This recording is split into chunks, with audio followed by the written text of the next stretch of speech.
Hey everyone, it's Cassie. Recently I was asked to do a video on how I paint the Peonies from Gina Designs, so let's go ahead and get started. This first part is optional, but I like to start with a background. So I'm working on Arches cold press watercolor paper and I am just wetting the whole thing with clean water. When it's fully saturated, I'm going to go ahead and drop in some granulating watercolor paint. I'm focusing most of the color on the bottom left-hand side and leaving the upper right-hand side pretty much the white of the paper.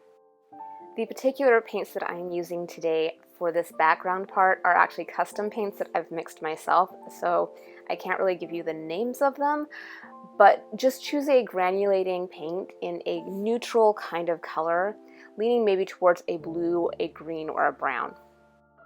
Don't worry about trying to make it perfect or getting the perfect gradation of color. Just get some color on the paper. When your paper is still damp but no longer has any puddles, so when you tip your board the paint doesn't move, you can go ahead and blot off most of the paint with a textured blotter paper. I do have a video on how I make these. I will link it in the description below. Then let your paper dry completely. Once it's dry, you can take it off of your board and move it over to your Misty.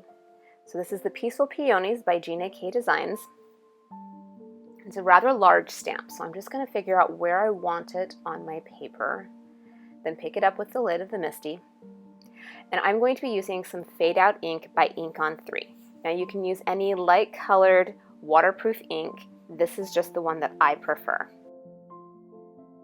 Now that we have our image stamped, we can move our paper back to our board and tape it down to avoid any warping. And at this point, I want to add more to the background. So I am going to use a very watery mix of the color that I'm going to be painting my peonies in. So this is Paradise Bird by Tiny Watercolors. But whatever color you want your peony is going to be fine. Just a very, very watered down version of it. And I'm loosely coloring in the whole peony and the peony bud over in the corner, as well as going outside the line and letting that color spill past where the lines will be. This will just kind of give it a loose, flowy fill. You can also splatter if you want. You can dab a little bit off if you think it's too dark, but it really will just kind of fade into the background, so don't get too stressed about it right now. I know it looks like a hot mess, but trust the process. This is not an exercise in perfection and control. Just relax and have fun and just see where the paint takes you. When you're happy with this layer, let it dry completely before moving on to the next step. Now we have our groundwork done, we can start painting our peonies.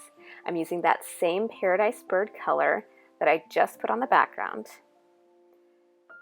And I'm going to start by adding the deepest color at the base of the petal, as well as any shadows where a petal may overlap. Just kind of laying in a little bit of paint there. Then I'm going to take a clean brush with just water on it and gently move some of that color out towards the edge of the petal.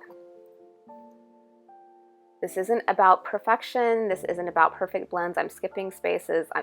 I'm not worried about making it perfect. I'm just trying to get the basic shape and color on there. You do want to keep track of your values, though. Make sure that your shadows stay dark and the highlights of your petals, the edges of your petals, stay light. I'm going to repeat the exact same process on every petal on here. Now, it may look overwhelming, just break it down one petal at a time. I'm just adding my shadow, pulling the color out towards the highlight, and then moving on to the next petal. Make sure that you skip around so you're not working right next to a wet area. If you work next to a wet area, the color will just bleed and you will lose all definition in your lines. So go ahead and skip around a little bit. If you get too much paint or water on your paper, you can go ahead and lift some of it off with a paper towel. There's no rush, just slowly work your way through each petal one at a time. I'm going to go ahead and speed this up and turn on some music so that you don't get bored watching. But if you are coloring along with me, go ahead and pause the video if you need to catch up.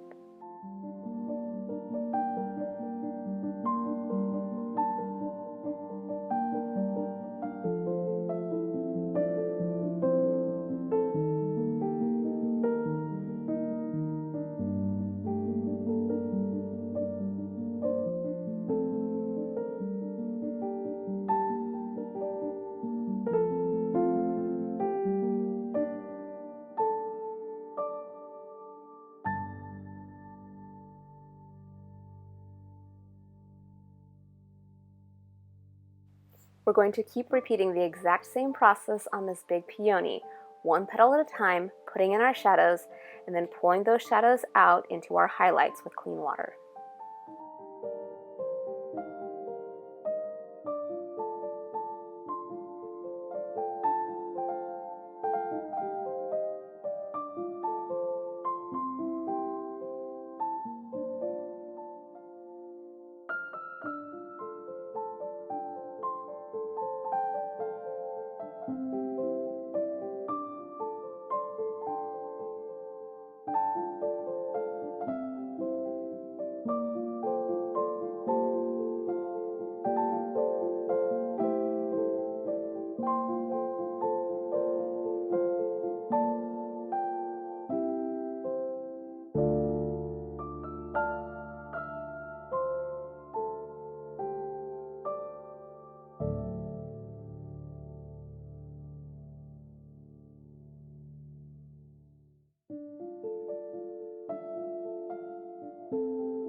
By the time I got to the center of my peony, I kind of lost track of where my lines were.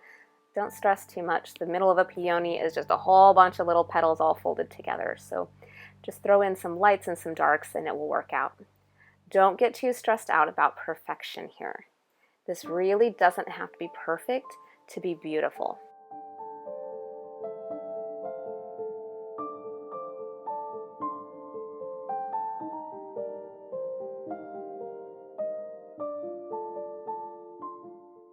Once you're happy with your peonies, we can move on to the next step. Now this is something I like to do, not everybody does, and you don't have to.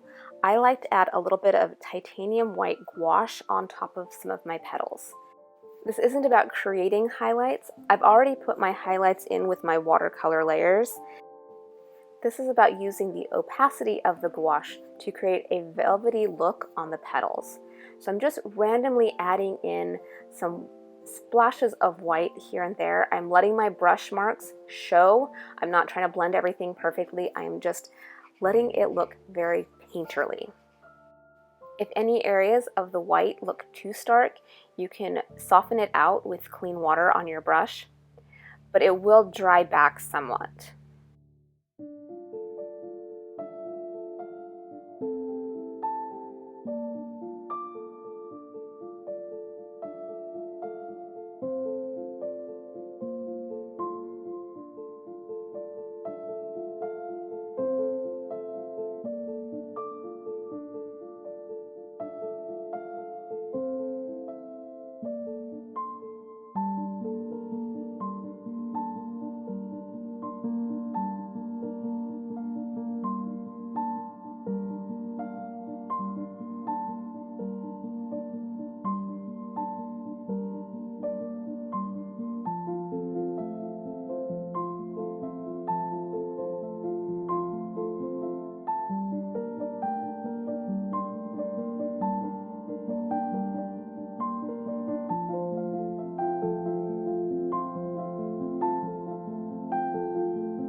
I want to pause for just a second here to take a look up close at how imperfect my flowers are. You can see the brush strokes, you can see that it's not smooth edges. I like my paintings to look hand-painted rather than computer-generated. Okay, moving on to our leaves. I'm using Moody Blue by Dusty Bee Watercolors. I'm doing the same general thing that I did with the petals. I'm just adding a lot more dark into it. So I added my deep color starting at the base of the leaf and under the petals, and then pulling it out to the outer edges of the leaf using some clean water. I'm also dropping in just a little bit of a watered down version of the pink from our peonies. This helps tie the leaves together with the peonies so they look like they belong together. It also just gives interest to the leaves. If you go outside and you look at a plant with leaves, there's a lot of different imperfections and colorations to it. So this is just an easy way to get a little bit more interest in your leaves. If any areas of your background are looking a little bit too sparse, you can add in some more spillover color.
Splatters at this point are optional, but fun.